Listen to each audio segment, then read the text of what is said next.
When it comes to VR, everybody always stresses the GPU being the most important thing. After all, you're rendering numbers which make even 4K look like 1080p. But what about the CPU? Well, in my previous benchmark video, I found 3 games where I was still noticeably CPU bound. Check that out if you'd like to see more. Despite being on a 12900K, which is still a pretty high-end and powerful CPU. And recently, I got a hold of a 7950 X3D. So I thought I would do a CPU comparison in a couple games, including things like Skyrim and VRChat, to see if there actually is a noticeable improvement. And the answer, does your CPU still matter in VR, even if the resolution's on the Crystal here? But for VRChat, I got something a little extra. So normally, VRChat is extremely hard to do comparative benchmarks in real world kind of situation. But I have a friend with a 5800 X3D who offered to help me do a few tests there. So I do have some like for like comparisons of the 5800 X3D to the 7950 X3D and 12900K in VRChat. Everyone says the X3D CPUs are always the best for that game, and we're going to take a look and see if that's actually true. Test configuration wise, though, it's a little complex. Firstly, there is my system, which is comprised of an RTX 4090, 6000 MHz CL30 DDR5 RAM, and then either a 12900K or a 7950 X3D, depending on the benchmark. But because my friend didn't have a Crystal here, I had to run the VRChat benchmarks on the 8KX to make a proper comparison, as that's what he had. The Crystal was run at 4312 by 5100 per eye resolution, while the 8KX was run at 5068 by 3160 per eye resolution, at least on my system. For my friend's system, their name is Greenonetrailmix, and their channel will be listed below in the description. Used in VRChat, they had a RTX 4090, 5800 X3D, and 3700 megahertz CL16 DDR4 RAM. Yes, the RAM is different, but the 5800 X3D simply cannot use DDR4, so DDR5 is a legitimate platform advantage for both the Intel, which can use DDR4 though on certain motherboards, and then the AM5, which can only use DDR5 CPUs. They were running on the 8KX with 4928 by 3160 resolution. Slightly different, but that's how the 8KX is with the optical stack due to the fixed panel and depends on what your IPD is. This is a CPU comparison though, and it's such a small number difference that it shouldn't matter much. Before we begin, I also have to mention one important thing about this testing, as I did make one rather notable tweak which isn't stock. It's not overclocking, but it is a simple change that leads to a rather noticeable performance uplift in some cases.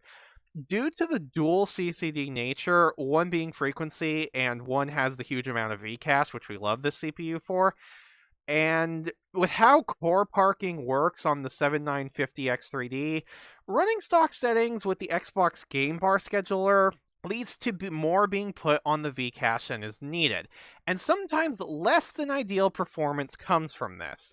So you gotta take manual control for best results. You don't need to understand the details behind what these mean, but the point is that there can be a latency and a performance penalty if threads are being used across both CDs by an application instead of just one. Firstly, on that note, after getting everything set up, you want to set things to prefer frequency in the BIOS, then it'll always run on the frequency CCD unless specified. While you can then manually set an affinity mask for games that you want. What you do here is you just go into Windows Task Manager process while Steam is running, set the core affinity for it to cores 0 to 15, which are the Vcache cores, then launch a game through Steam. It'll then inherit the affinity mask, and so games will only run on the Vcache cores, not the other cores. According to Windows, you cannot touch them. The system will think it should use the frequency CCD for everything except the affinity mask programs, in this case being Steam in the game. This even applies to games with anti-cheat that normally don't play nice with affinity masks in Task Manager or something like Process Lasso. Doing this very simple thing resulted in some rather significant gains in some cases. I'll cover some in the benchmarks, and while yes, you do have to reset an affinity mask every time you close the program, if you just never close Steam, then you never need to worry about it again, and you don't have to manually set it every time you launch a game. You can also use something like Process Lasso if you want to not even do this step, since it'll remember your settings. But that's paid, and this is free. Now, that all out of the way, let's do some benchmarking. To start with, here is Skyrim, using the same settings as before with dynamic foveated rendering, which adds significant CPU load, 0.55 render scale, DLAA, and stock settings with the minimalistic overhaul aside from that. Now, the overall FPS did not change because I was GPU bound here, but do look at the differences in the frame times. The 7950 X3D is beating the 12900K resoundingly when it comes to CPU frame times. The 0.1% lows on the X3D are better than even the 1% lows on the Intel. And really quickly, just to illustrate why the fix I talked about is important, let me show the run where I did this normally. That is, keep the game window in focus and let game bar decide for itself. The frame timings on the X3D are basically within run-to-run variants of the Intel CPU. And to also show why I'm only focusing on the DFR usage, here's a quick comparison of a run without it to show how hard it hits the CPU in Skyrim. The 7950 X3D is doing better, yes, but we are so utterly GPU bound, it's basically irrelevant. I gain nothing from the 7950 X3D versus the 12900K in this normal little benchmark run. And even with DFR, there's not really that much of a change here because we're GPU bound, not CPU bound. So yeah, the better performance is impressive, but it ultimately doesn't mean much for the end user experience, in this spot at least. However, let's go inside Whiterun and look at the spot where I was CPU bound on the Intel CPU. With the fix, the 7950 X3D is, again, running circles around the 12900K. Frame times are around 7 milliseconds, while the 12900K is up at over 11. And this just isn't an on-paper difference anymore. We're actually getting more FPS because of this. We're actually now refresh rate capped with some headroom. The frame times are actually so ridiculously better that the 7950 X3D with DFR has CPU frame times which are comparable to the 12900K without it. Heavily modded Skyrim just really likes Vcache. So now we check out Blade and Sorcery on the following settings, same as before, and decently high. And this one's interesting because yes, it is not perfectly like for like due to the nature of the combat, but because of what my problem on the 12900K was, that being the 1% and 0.1% low dips were tanking my FPS when weapons collided, we can make this comparison. And again, as you can see, my GPU is largely asleep at the wheel, but the CPU frame times on the Intel, it was heavily limited solely by those. But the notable thing here is the X3D does not have these same spikes. In fact, the lows on the X3D are multiple times better than on the 12900K, to where the X3D is almost lock 90. And if we do another test of letting enemies just wail on me, the same situation which murdered the 12900K, look at it there, the X3D is just barely sweating, almost a lock 90 FPS. It really cannot be stressed how big an improvement this feels like to not have things be so spiky on the frame times. You could even do 120 mode if you wouldn't mind a couple dips. And for VRChat, there is a lot more to talk about here because we also have something a little extra. These tests were done on an 8KX, which has 160 degree FOV versus the Crystal's 103, so extra geometry being rendered should put more load on the CPU on these settings. To begin with are a few benchmarks where all three CPUs here are comparable. Some synthetics, basically. Starting with the Udon benchmark world with 80 avatars with constraints enabled are spawned. Contrary to the other benchmarks, the 7950 X3D is only slightly ahead of the 12900K, with the averages about run-to-run variants, but the lows are about 10% better. The 5800 X3D is holding up very well on the averages and is within run-to-run variants of the 1200K, but on the 0.1% lows, it is losing significantly to both the other CPUs, which did occur both times we ran this test. But these aren't too reflective of real-world usage, so let's check out a little more CPU-heavy world that somebody might visit, that being the Las Vegas VRChat world. Here, the 1200K and 5800 X3D are, well, pretty pretty comparable. Slight edge on the 1% lows on the Intel, but the 7950X3D, this CPU is embarrassing. Both of them. The average frame times and 1% lows are slightly over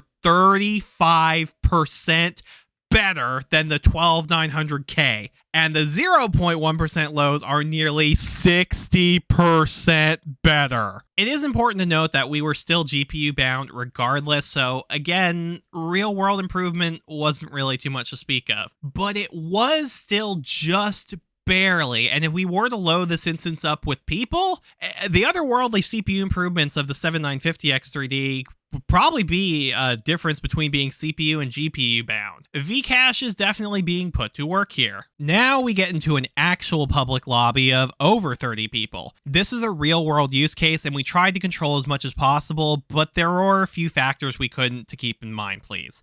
Like, my internet was far faster than Green, so when somebody new joined or changed avatars, I would load it and thus have to deal with that extra performance overhead much faster. And there would be some spikes from that due to time as well. Green also made a mistake on the recording settings we realized too late to redo. I'd already installed the CPU, but it was the GPU encoding, not the CPU, so it shouldn't matter much since this is a CPU comparison, so don't mind the GPU FPS. And, well, the 12900K is destroying the 5800X3D. Like, let me just really highlight the difference here.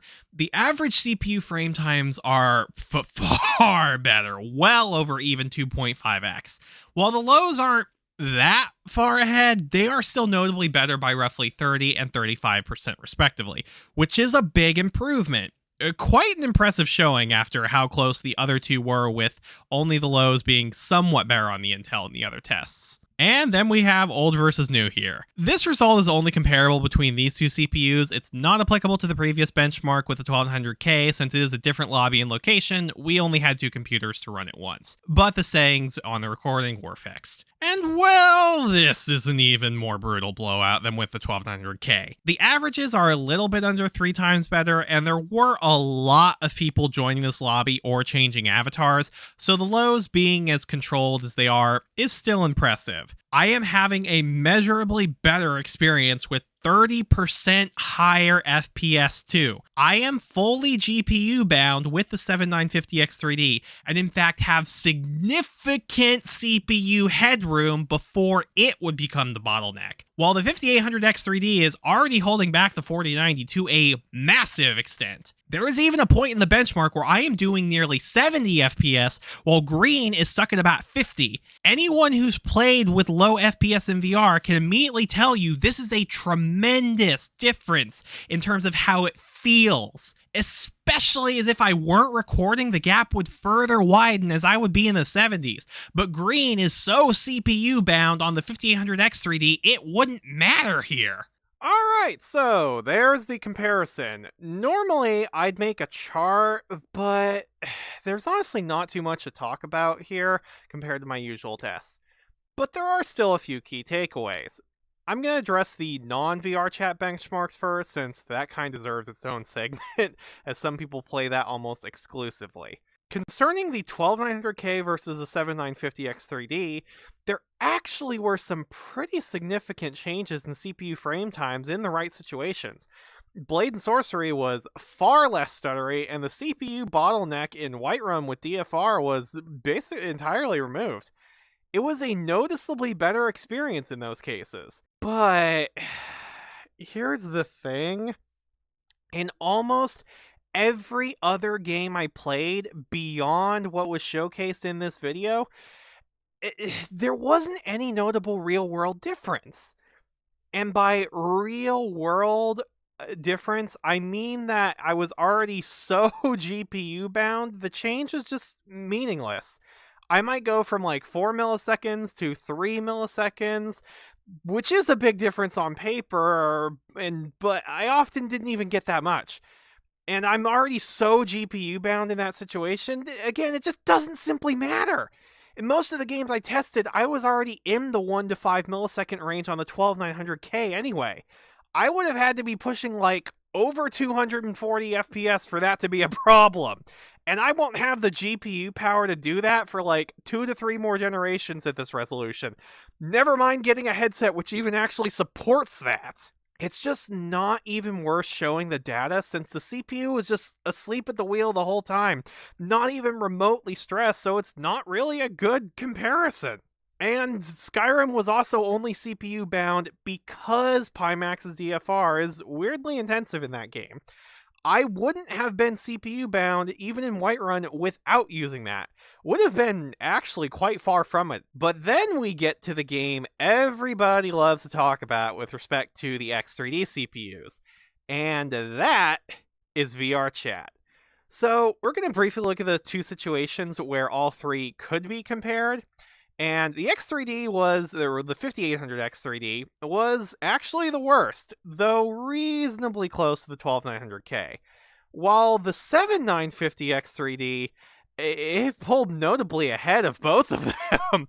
But these aren't quite real world usage, and if we look at just those, then you would get the wrong picture of how it actually feels in that. And let's take a look at the real world benchmarks and actual lobbies. But again, please note this is only comparable between the 5800 X3D and what it was being compared against in that lobby. So you can't compare the 12900K and the 7950 X3D here, as they are different situations. But anyway, taking a look at that, we got a lobby of over 30 people in both cases. The 5800 X3D just got destroyed. But surprisingly, though, the 12900K is also leaps and bounds beyond it, too.